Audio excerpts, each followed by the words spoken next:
আচ্ছা, হাইড্রোস্পিটালিস যে জিনিসটা আছে, মানে হাইড্রোস্পিটালিস হচ্ছে একটা ক্লিনিক্যাল কন্ডিশন যেটা হচ্ছে ফিটাসের বডিতে হচ্ছে ফ্লুইড জমায় দেয়। ফিটাসের বিভিন্ন পটেনশিয়াল স্পেস বা হচ্ছে তার হচ্ছে যে ইন্টারস্টিশিয়াল স্পেসগুলো আছে, ইন্টারসেলুলার স্পেসগুলো আছে, ওইদিকে হচ্ছে ফ্লুইড জমায় দেয়।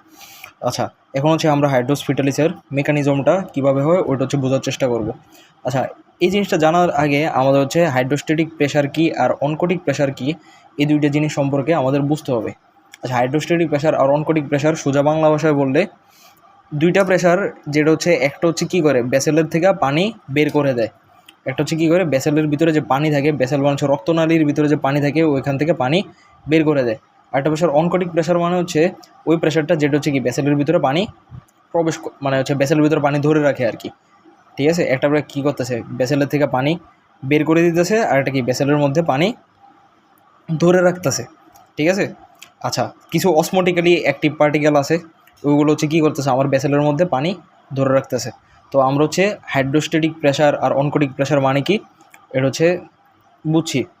আচ্ছা, এখন হাইড্রোস্ট্যাটিক প্রেশার আর অনকোটিক প্রেশার হচ্ছে কীভাবে ক্রিয়েট হইতেছে ওটা হচ্ছে আমার জানা লাগবে অনেক। হচ্ছে এই জিনিসটা কি, এই জিনিসটাও যদি আমি চিন্তা করি, একটা যদি বডি সিস্টেম চিন্তা করি, আমার হার্ট কী করতেছে, আমার হার্ট পাম্প করতেছে না, হচ্ছে হার্ট যে সংকোচন হইতেছে আর কি, যে কন্ট্রাক্ট করতেছে, হার্ট কন্ট্রাক্ট করার মাধ্যমে কী করতেছে যে হচ্ছে পুরো বডিতে হচ্ছে সে ব্লাড, মানে একটা ফোর্সের মাধ্যমে পুরো বডিতে হচ্ছে কি ব্লাড ছড়াই দিতেছে।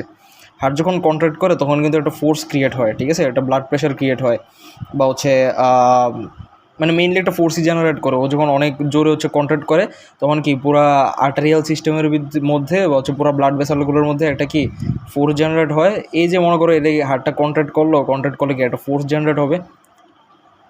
এই ফোর্সটা কী করবে, এই ভেসেলটারে ক্রস করে বাইরে হয়ে যাওয়ার চেষ্টা করবে না, হ্যাঁ বাইরে হয়ে যাওয়ার চেষ্টা করবে। তো এই যে মানে আমার ভেসেল থেকে পানি বাইরে হয়ে যাওয়ার চেষ্টা করতেছে, এটা কি হাইড্রোস্ট্যাটিক প্রেশার। মানে হাইড্রোস্ট্যাটিক প্রেশারটা মেনলি মেনটেন হইতেছে আমার কি হার্ট পাম্প করার কারণে। ঠিক আছে, মানে হাইড্রোস্ট্যাটিক প্রেশার যেটা হচ্ছে তৈরি হয়। আচ্ছা, তো এই গেল হাইড্রোস্ট্যাটিক প্রেশার কীভাবে ক্রিয়েট হয়। এখন হচ্ছে কি অনকোটিক প্রেশার কীভাবে ক্রিয়েট হয়। অনকোটিক প্রেশার মেনলি ক্রিয়েট হয় আমাদের যে প্লাজমা প্রোটিন আছে, সেই প্লাজমা প্রোটিনগুলো আমাদের হচ্ছে অনকোটিক প্রেশার ক্রিয়েট করে। আর প্লাজমা প্রোটিনের মধ্যে আমরা জানি যে আমরা পড়ছিলাম যে অ্যালবুমিন হচ্ছে 80% অনকোটিক প্রেশার ক্রিয়েট করে। মানে অ্যালবুমিন আমার ভেসেলের মধ্যে সবচেয়ে বেশি পানি ধরে রাখতে সাহায্য করে, কারণ হচ্ছে অ্যালবুমিনের পরিমাণ হচ্ছে অনেক বেশি থাকে। ঠিক আছে।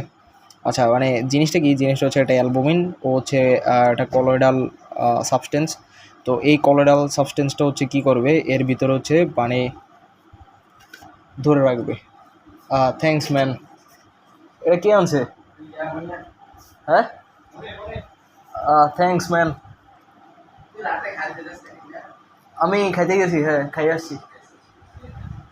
ওকে ওকে, থ্যাঙ্কস ম্যান। আচ্ছা, তো এখন হচ্ছে কি কি ছিল অ্যালবুমিন। ঠিক আছে, তো অ্যালবুমিন কী করতেছে, অ্যালবুমিন হচ্ছে মানে একটা কলয়েডাল পদার্থ, আর কলয়েডাল পদার্থ কী করে নিজের মধ্যে হচ্ছে পানি ধরে রাখে, যার কারণে হচ্ছে কী হইতেছে ভেসেলের মধ্যে হচ্ছে কী হইতেছে ও হচ্ছে পানি ধরে রাখতে পারতেছে।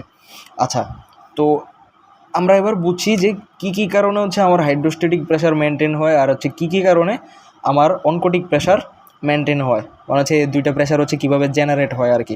তো আমরা এই দুইটা জিনিস বুঝে ফেলছি। আচ্ছা, এখন হচ্ছে এই জিনিসগুলা ফিটালিসের জন্য মানে এত বেশি একটা ইম্পর্টেন্ট না, তাও বলে রাখি। মানে দেখো, এই দুইটা জিনিস হচ্ছে দুইটা প্রেশারই কিন্তু আমাদের জন্য ইম্পর্টেন্ট। আচ্ছা, মেনলি হচ্ছে আমার যে হাইড্রোস্পিটালিস, ঠিক আছে, হাইড্রোস্পিটালিসে হচ্ছে কি ভেসেলের থেকে পানি বাইরে হয়ে যায়। তো ওইদিকে স্বভাবতই কি আমার হাইড্রোস্ট্যাটিক প্রেশারটা বেশি থাকে, মানে হচ্ছে কি ভেসেল থেকে হচ্ছে পানি বাইরে করে দেওয়ার যে প্রেশারটা ওটা হচ্ছে বেশি থাকে। বাট দুইটা প্রেশারই কিন্তু আমাদের জন্য ইম্পর্টেন্ট। ইম্পর্টেন্ট কীভাবে ইম্পর্টেন্ট হচ্ছে ইন এ সেন্স যে আমার কী হইতেছে, আমার হচ্ছে মানে আর্টারি থেকে যে মনে করো যে আর্টারি দিয়ে যে এই আসলো, ঠিক আছে, আর্টারি দিয়ে ব্লাডগুলো কই আসে, প্রথমে কি ক্যাপিলারিতে আসে না কৈশিক জালিকাতে আসে, তারপরে কি বেনে যায়। আমরা জানি কৈশিক জালিকা হচ্ছে কি আর্টারি আর বেনের একটা মিলনস্থল, একটা জাংশন পয়েন্ট। ঠিক আছে, তো এই জাংশন পয়েন্ট হচ্ছে কি আমার আর্টারি আর বেন হচ্ছে মিলতেছে। এইদিকে হচ্ছে কি এদিকে তো আমার গ্যাসিয়াস এক্সচেঞ্জ হইতেছে, তারপরে এদিকের থেকে হচ্ছে আমাদের পুষ্টিগুলো হচ্ছে যাইতেছে।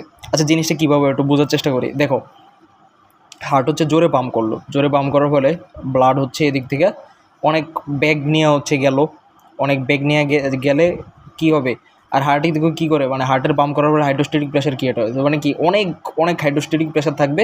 এই হাইড্রোস্ট্যাটিক প্রেশারটা যখন হচ্ছে তোমার এই ক্যাপিলারিতে আসবে, তখন হচ্ছে কী হবে, তার থেকে কিছু ফ্লুইড বাইর হবে, ওই ফ্লুইডের সাথে আমার অক্সিজেনও বাইর হবে, তারপরে হচ্ছে খাদ্য উপাদান বাইর হবে, ওইগুলো কী হবে আমার কোষে যাবে। কোষ হচ্ছে আমার শক্তি জেনারেট করতেছে, শক্তি জেনারেট করে কার্বন ডাইঅক্সাইড তৈরি করতেছে। মানে এই কার্বন ডাইঅক্সাইড কি আমার আবার এই ব্রেনের অ্যাবজর্ব করা লাগবে না, ঠিক আছে। দেখতেছো একদিক থেকে হচ্ছে কি বাইর হইতেছে, আরেক দিক থেকে হচ্ছে ভিতরে ঢুকতেছে। তো বাইর হওয়ার কাজটা যে প্রধান ভূমিকা রাখে ও হচ্ছে হাইড্রোস্ট্যাটিক প্রেশার, ভিতরে ঢুকানোর জন্য যে প্রধান ভূমিকা রাখে সে হচ্ছে কি অনকোটিক প্রেশার, ঠিক আছে। খুব সিম্পল জিনিসটা হচ্ছে আমার আর্টারিয়াল এন্ডে, মানে হচ্ছে আমার হচ্ছে যেদিকে আর্টারি এসে শেষ হয়, যেদিক থেকে হচ্ছে ক্যাপিলারি শুরু হয়, ওইদিকে হচ্ছে মেনলি আমার হাইড্রোস্ট্যাটিক প্রেশারটা বেশি থাকে, ঠিক আছে। আর এদিকে কি আমার হাইড্রোস্ট্যাটিক প্রেশার বেশি থাকলেও হবে না, এদিক থেকে তো আমি কার্বন ডাইঅক্সাইড নিতেছি, তাহলে কি আমার এদিকে হাইড্রোস্ট্যাটিক প্রেশারটা কম থাকা লাগবে। তাই হচ্ছে কি আর্টারিয়াল এন্ডের মধ্যে হাইড্রোস্ট্যাটিক প্রেশারটা হচ্ছে বেশি, 30 to 35 মিলিমিটার মার্কারি। আর হচ্ছে আমার কি যে হচ্ছে বেইন যেদিক থেকে হচ্ছে শুরু হয়, ওইদিকে হচ্ছে কি আমার হাইড্রোস্ট্যাটিক প্রেশারটা কম থাকে, 10 to 15 মিলিমিটার মার্কারি, ঠিক আছে। এই হচ্ছে জিনিস। আর অনকোটিক প্রেশার হচ্ছে কি আমার সব জায়গায় হচ্ছে সমান থাকে, 20 মিলিমিটার মার্কারি। আমার ব্লাড ভেসেলের মধ্যে oncotic pressure 20 to 25 millimetre mercury এরকমই থাকে, যেটা হচ্ছে কি অ্যালবুমিনের কারণে ক্রিয়েট হয়। তো এই গেল হচ্ছে কাহিনী। এদিকে দেখো, এদিকে কিন্তু আমার অনকোটিক প্রেশার বেশি, এদিকে আমার অনকোটিক প্রেশার কম, ঠিক আছে।